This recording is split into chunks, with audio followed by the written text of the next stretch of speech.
Imagine uma cidade fantasma. Prédios abandonados cobertos de pichações, restos de carros enferrujados, rachaduras nas estradas. E agora, adicione a isso um manto grosso de fumaça preta vindo de debaixo do solo. E o próprio solo é quente ao tocá-lo. Você está entrando em Centralia, na Pensilvânia. Centralia costumava ser um lugar animado durante os anos 1800 e até a década de 1960. Suas ricas minas de carvão atraíam muitas pessoas para trabalhar e morar lá. Mas, em 1962, uma dessas minas acidentalmente pegou fogo e o incêndio começou a se espalhar no subsolo. O carvão é um combustível que queima lentamente, então os cidadãos continuaram a viver tranquilamente por quase mais 2 décadas. Até que o fogo começou a tomar conta da cidade. Um dos piores acidentes foi quando um buraco gigante apareceu do nada no quintal de uma casa em Centralia. Felizmente, ninguém se feriu, mas depois disso, as pessoas começaram a deixar o local. Nos 30 anos seguintes, quase todos se mudaram, embora nem todos. Desde 2020, 5 pessoas ainda vivem lá. Mas fora isso, Centralia é sem dúvida uma cidade fantasma. E prédios abandonados em ruínas e estradas rachadas são apenas uma pequena parte disso. A coisa mais perturbadora sobre esse lugar é a fumaça que sobe do solo através das rachaduras. As chamas no subsolo ainda são furiosas, aquecendo a superfície e destruindo lentamente os restos da cidade. Na verdade, foi isso que inspirou a famosa cidade fictícia de Silent Hill. Estima-se que o incêndio dure mais 250 anos. E a essa altura, não haverá nada além de uma área de terra queimada ali. Se você tem medo de insetos, esse lugar provavelmente será seu pior pesadelo. As cavernas de Gomantong, na Malásia, poderiam ser um dos lugares mais pitorescos do mundo, se não fosse por seus moradores. Primeiro, há morcegos. Mais de 2 milhões desses animais vivem nas vastas extensões das cavernas. Eles se assustam facilmente, mas acho que você não quer isso. Milhões de horrorosos alados voando na sua direção em pânico não devem ser menosprezados. Em segundo lugar, tem baratas lá. E enquanto o número de morcegos é mais ou menos determinado, as baratas que andam pelo chão e nas paredes das cavernas são incontáveis. Há tantas delas que você não conseguirá dar um único passo sem uma dúzia dessas terríveis subindo pelas suas pernas.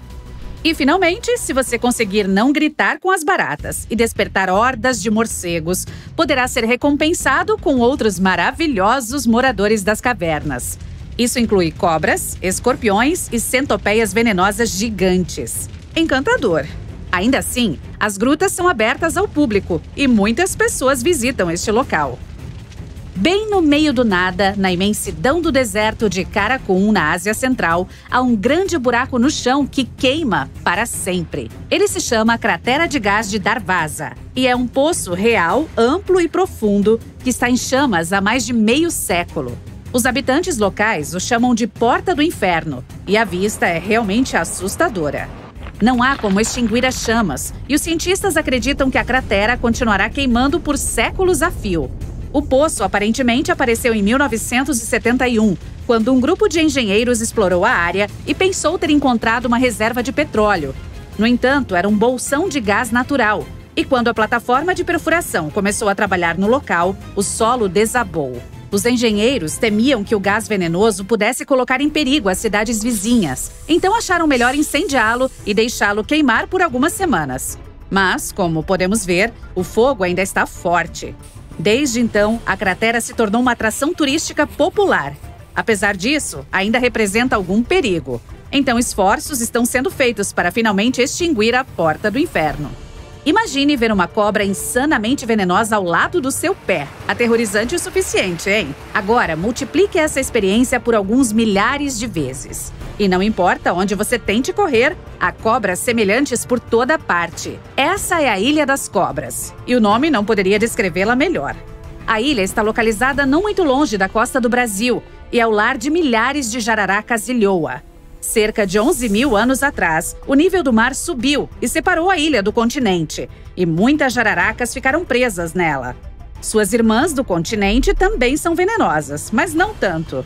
Essa variedade teve que evoluir para sobreviver. E fizeram muito bem. Como não há muitos animais terrestres para as víboras caçarem, elas se adaptaram à caça de pássaros. Para que seu veneno fosse eficaz, tinha que ser instantâneo. Assim, desenvolveram um veneno que é 5 vezes mais potente do que o da espécie normal. Isso ajudou as cobras a prosperar. E agora existem de 1 a 5 víboras por metro quadrado da ilha. O lugar é considerado tão perigoso que o Brasil proibiu todos os visitantes. Como se alguém realmente quisesse ir para lá. Perdido na floresta à noite, você de repente se depara com uma figura humana. Aliviado, você toca o ombro dela para pedir informações, mas ela é dura como pedra e coberta de musgo. E então você olha para o rosto da pessoa e sua boca se abre horrorizada.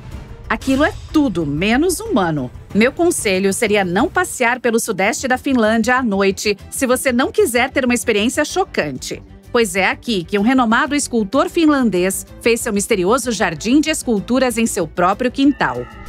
A principal exposição do jardim é composta por 200 figuras humanas em várias poses de yoga. Mas à medida que anda por lá, você pode se deparar com as obras mais sinistras, como uma figura encapuzada com os braços esticados para frente e profundos buracos negros para os olhos. Somando-se à estranheza, há dentes humanos reais na boca de algumas estátuas. O próprio jardim surgiu porque o escultor era bastante recluso e não queria sair de casa. Quando solicitado a emprestar algumas de suas esculturas para museus, ele dizia que precisava perguntar se elas queriam. Porém, parece que elas nunca quiseram. Estátuas assustadoras são aterrorizantes o suficiente. Mas e quanto a bonecas horripilantes? Se você estiver no Japão e quiser ter uns arrepios na espinha, não deixe de visitar Nagoro.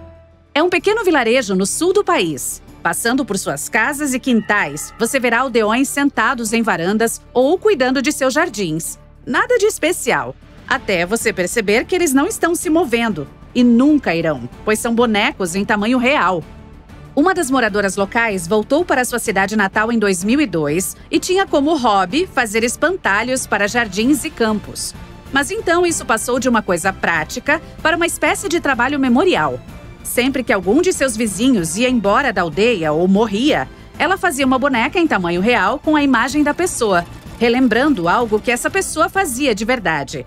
Elas estão sentadas, em pé, deitadas no chão e têm até salas de aula cheias de bonecas na escola local. Mas provavelmente a coisa mais estranha sobre isso é que a população humana de Nagoro tem menos de 30 pessoas e os espantalhos superam os moradores vivos em mais de 10 para 1. Há mais de 350 bonecas na aldeia agora. Como a criadora delas lembra, havia cerca de 300 pessoas morando em Nagoro quando ela era criança. E agora, há 20 anos, ela homenageia todos eles. Cerca de 3.000 visitantes vêm a Nagoro todos os anos, e muitos também retornam nos anos seguintes. É bem difícil chegar à vila, pois fica em uma das ilhas menos visitadas do Japão, e a estação de trem mais próxima fica a 1 hora de distância.